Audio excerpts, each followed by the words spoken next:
Kamakailan ay sinagot ng aktor na si Buboy Villar ang alegasyon ng kanyang dating jowang si Angeline Gorens. Nagsimula kasi ang issue sa pagitan ni Buboy at Angeline nang ipakilala ng komedyante ang bago niyang jowa na si Criza May Sampiano, o mas kilala bilang si Isay, at ang revelasyong mayroon na silang anak. Sinabi ni Angeline sa pep.ph noong March 24, 2025 na walang problema umano sa kanya na mayroon ng bagong pamilya ang aktor. Pero ang ayaw niya ay nagagamit ang dalawang anak nila ni Buboy sa mga panayam o sa paggawa ng content sa social media ng komedyante at ng bagong jowa nito. Ayon pa kay Angeline, nabawasan din umano ang sustentong ibinibigay ng aktor sa dalawang anak nila at hindi na rin umano ito nakakadalaw sa mga bata. Dagdag pa niya, nabawasan umano ang sustentong ibinibigay ng komedyante sa dalawang anak nila. Sinagot ni Angeline sa kanyang post sa Facebook noong March 26, 2025 ang paratang na iniwan umano niya ang aktor dahil mahirap lamang daw ito. Ayon sa kanya, ang dahilan ng pagkalas niya kay Buboy ay dahil nakaranas daw siya ng pang-aabuso noong nagsasama pa sila.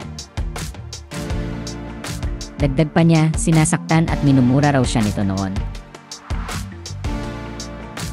Sinabi rin ni Angeline na nagdesisyon daw siyang magsalita dahil hinayaan umano ni Buboy na i-bash siya at ang pamilya niya matapos ilantad ng aktor sa publiko ang pagkakaroon niya ng bagong pamilya.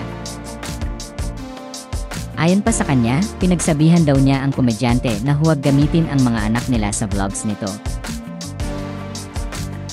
Ibinahagi ni Angeline sa kanyang post na napagkasunduan na raw nila noon pa ni Buboy na sa magulang niya titira ang mga anak nila upang maalagaan ng mabuti dahil madalas umanong wala ang aktor sa bahay kaya hindi nito maasikaso ang mga bata.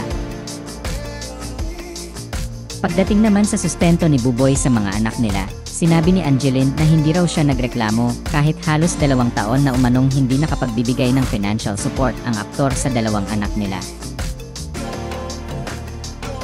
Ayon pa sa kanya, nagsusumikap daw siya at kinakayang tumanggap ng 2 trabaho sa Amerika dahil pinaghahandaan na niya ang kinabukasan ng 2 anak nila. Dagdag pa niya, sana raw ay naging maayos na tatay si Buboy sa mga anak nila. Sa eksklusibong panayam ni Nelson Canlas kay Buboy Villar para sa 24 Oras nitong Huwebes, March 27, 2025, pinabulaanan niya ang alegasyon ni Angeline Gorens na nakaranas raw ito ng pananakit at pagmumura mula sa komedyante noong magkarelasyon pa sila. Ayon sa aktor, ikinagulat niya ang paratang na ito ng kanyang dating jowa. Sinabi ng komedyante sa naturang panayam na dumaan sa buhay niya na ang tatay niya ay nananakit umano sa nanay niya. Dagdag pa niya, alam niyang mali na manakit ng babae at mahal na mahal niya ang kanyang nanay, kaya kahit kailan ay hindi umano niya maisipang saktan si Angeline. Sinagot din ng aktor sa naturang panayam ang pahayag ni Angeline na nabawasan umano at may pagkakataon din daw na hindi nakapagbibigay ng sustento ang komedyante sa 2 anak nila. Napag-usapan na po kasi namin yan dati pa sa VAUSI. Napag-usapan namin ito ng legal at approve ito ng VAUSI. Last year, I think, last year medyo mahina po sa taon, pero last year yun. Napag-usap kami, nakapag-meeting ako with ng mami niya at saka nung daddy niya, nandun kami, nag-usap kami. Sinabi ko talaga kung ano yung parang kaya ko as a father. So, naisarado naman po namin ng maayos yun. Kaya, yung mga ganitong pangyayari, I mean, kung isipin kong mabuti po, nakakalungkot. Sinabi rin ni Buboy na mag-iwan pa rin daw siya ng respeto para kay Angeline at sasarilinin na lang ang panig niya sa mga alegasyon ng kanyang dating kinakasama. Ayon pa sa kanya, may tamang lugar ang mga ganoong usapin at hindi raw dapat idinadaan ang mga iyon sa social media.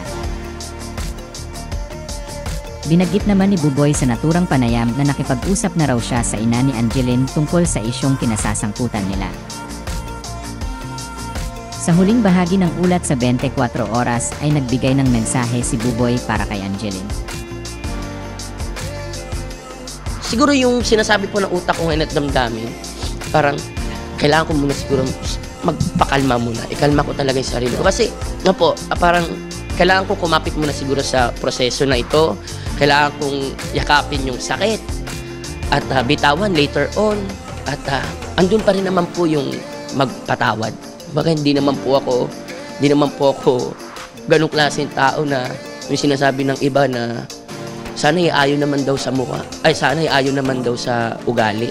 Yung kung wala sa mukha, sana Sa ngayon ay wala pang pahayag, tugon o reaksyon si Angeline Gorens tungkol sa mga sinabi ni Buboy Villar.